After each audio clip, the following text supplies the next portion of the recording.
vai voltar a falar aqui no nosso quadro Alô Doutor, com o doutor André Gordilho e também com a Josiana Rocha, do Centro de Valorização da Vida. Algumas perguntas já estão chegando aqui. Doutor, uma pergunta anônima. Está perguntando o seguinte: quais os riscos em parar o tratamento para distimia por conta própria? É possível que essa distimia evolua? Primeiro vamos falar, para quem não sabe, o que é distimia. A distimia, na verdade, ela é uma depressão, por definição, uma depressão leve e crônica, que tem que ter uma duração de em torno de 2 anos de evolução. É uma depressão, digamos assim, depressão mais chata de se tratar pela cronicidade dela, e às vezes o tratamento tem que ser prolongado, às vezes chegando ao resto da vida. Parar por conta própria, nunca, sabe? Porque você pode pegar, às vezes, uma doença um problema que você tem a possibilidade de curar ou de remitir completamente e está cronificando a doença. Quando você deixa de tratar pelo tempo adequado, pela forma adequada, você aumenta o risco de recaída. Essa recaída ou recorrência leva ao risco de cronificação da doença. Então, nunca pare por conta própria. A gente tem a tendência natural de, quando está se sentindo bem, chegar assim, não vou mais tomar não. É verdade. Agora, ninguém questiona, por exemplo, às vezes, mas eu vou ter que tomar remédio pela vida inteira. Às vezes vai precisar. Mas ninguém se questiona, por exemplo, quando tem um hipotireoidismo, que vai ter que tomar o remédio a vida inteira, ou que tem pressão alta, que tem que tomar o remédio a vida inteira. Por que com a depressão as pessoas têm essa dificuldade, sabe?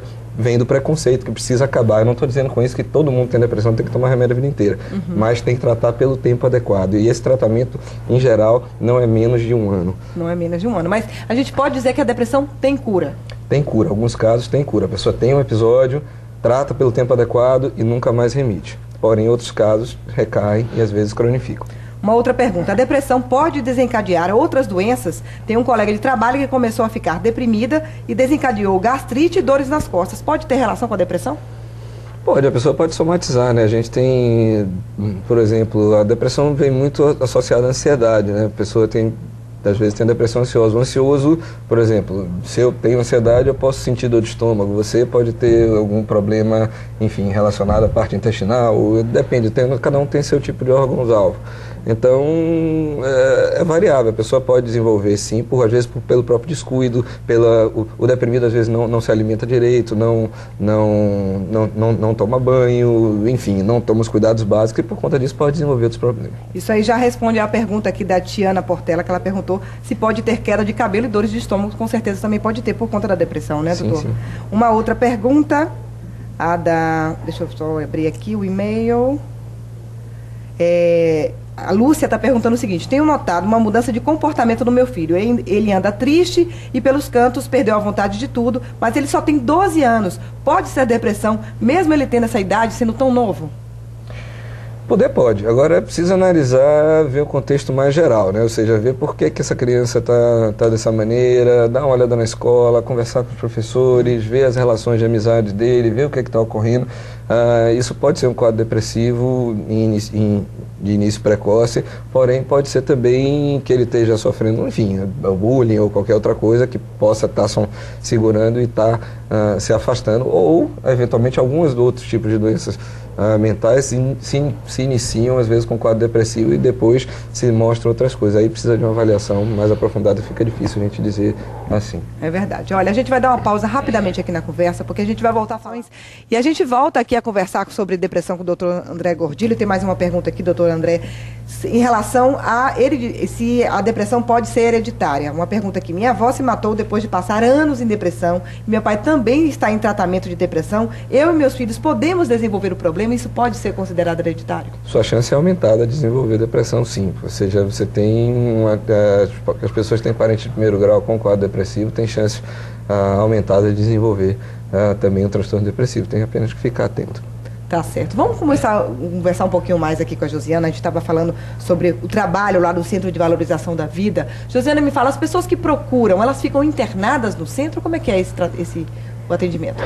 Não, a gente tem o nosso posto lá em Nazaré, né? As pessoas ligam, né? O telefone funciona 24 horas, como eu já falei, e elas podem ligar pelo tempo que elas quiserem, que elas necessitarem desse acolhimento, porque o CVV ele está disponível para acolher a pessoa que nos procura em qualquer momento. Então, ela está se sentindo triste, ela está angustiada, ou ela está alegre e não tem com quem compartilhar esse momento, ela vai ligar para o CVV e ela vai encontrar lá alguém com quem conversar sobre o que está passando na vida dela naquele momento.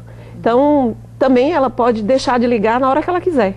É a pessoa que nos procura que define a forma e o tempo que ela vai ficar com a gente. Esse tipo de apoio, doutor André, é considerado um tratamento também, a gente pode dizer? Veja bem, eu não consideraria como um tratamento, eu considero como um apoio, ou seja, como ela me falou, não tem finalidade de tratamento, assim, não tem um terapeuta, não tem um profissional que seja orientado, ou seja, que seja treinado, digamos assim, profissionalmente na área. Mas eu acho que o oferecimento de um ouvido amigo, ou seja, de uma pessoa que vai ouvir, que vai receber, às vezes ou seja, as lamúrias, as queixas, o que a pessoa está sentindo, isso sempre é positivo para a gente desabafar.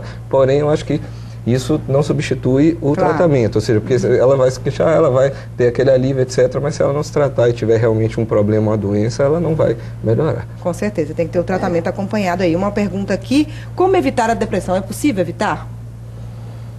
Olha só, você, obviamente, tendo hábitos de vida saudável, você buscando se estressar menos, você, enfim, né, tendo, assim, seria, na verdade, uma busca de um hábito saudável de vida, atividade física, uma alimentação saudável, procurar ter menos estresse, relacionamentos favoráveis, enfim, a vida familiar adequada, isso tudo ajuda a diminuir o risco de depressão. É interessante também que mulher deprime mais do que homem, tá? Então, geralmente são 2 para 1.